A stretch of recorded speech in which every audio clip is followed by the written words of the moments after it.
T V Prasad കൂടി നമുക്കൊപ്പം ചേരുന്നുണ്ട്. T V Prasad, very good morning. കേരളത്തിലെ പ്രത്യേകിച്ച് കോൺഗ്രസ് നേതാക്കൾക്കിടയിലും അണികൾക്കിടയിലും ഒക്കെ ഏത് ഗ്രൂപ്പാണെന്ന് ചോദിച്ചു കഴിഞ്ഞാൽ അങ്ങോട്ട് ഉറപ്പിക്കാൻ പറ്റാത്തൊരവസ്ഥയാണ്. അതങ്ങോട്ട് ഉറപ്പാക്കാൻ പറ്റുന്നില്ല.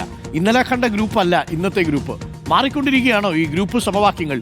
ഇപ്പോൾ കേരളത്തിൽ യഥാർത്ഥത്തിൽ ആ പരമ്പരാഗതമായ എ ഗ്രൂപ്പും ഐ ഗ്രൂപ്പും ഒക്കെ അപ്രത്യക്ഷമായി എന്നാണ് തോന്നുന്നത്. കുറച്ചുപേരൊക്കെ രമേശ് ചെന്നിത്തലയ്ക്കൊപ്പം നിൽക്കുന്നു. പക്ഷേ കൂടുതൽ ആളുകളും KC വേണുഗോപാലിലേക്കുള്ള ഒഴുക്കിലാണെന്ന് കേൾക്കുന്നു. ടി വി പ്രസാദ്, മാറുകയാണോ ഗ്രൂപ്പ് സമവാക്യം?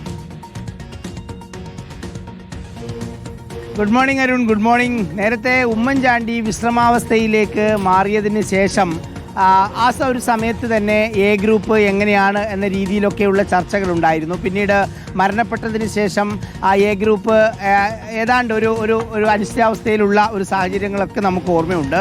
പക്ഷെ പിന്നീട് ഈ അടുത്ത കാലത്തായി പ്രത്യേകിച്ച് KC വേണുഗോപാൽ സംഘടനാ ചുമതലയുള്ള ജനറൽ സെക്രട്ടറിയായി വന്നതിന് ശേഷം ഈ അടുത്ത കാലത്ത് പ്രത്യേകിച്ച് നിയമസഭാ തെരഞ്ഞെടുപ്പ് കൂടി അടുത്തിരിക്കുന്ന ഈ ഒരു ഘട്ടത്തിൽ നേരത്തെ അരുണ് പറഞ്ഞ പോയിന്റിലേക്ക് സംസ്ഥാനത്തെ പല നേതാക്കളും മാറുന്നു എന്നുള്ളതാണ്. അതായത് നേരത്തെ ഐ ഗ്രൂപ്പ് എന്ന് പറഞ്ഞാൽ ഒരു വ്യക്തമായ ടീമുണ്ടായിരുന്നു, എ ഗ്രൂപ്പ് എന്ന് പറഞ്ഞാൽ ഒരു വ്യക്തമായ ടീമുണ്ടായിരുന്നു.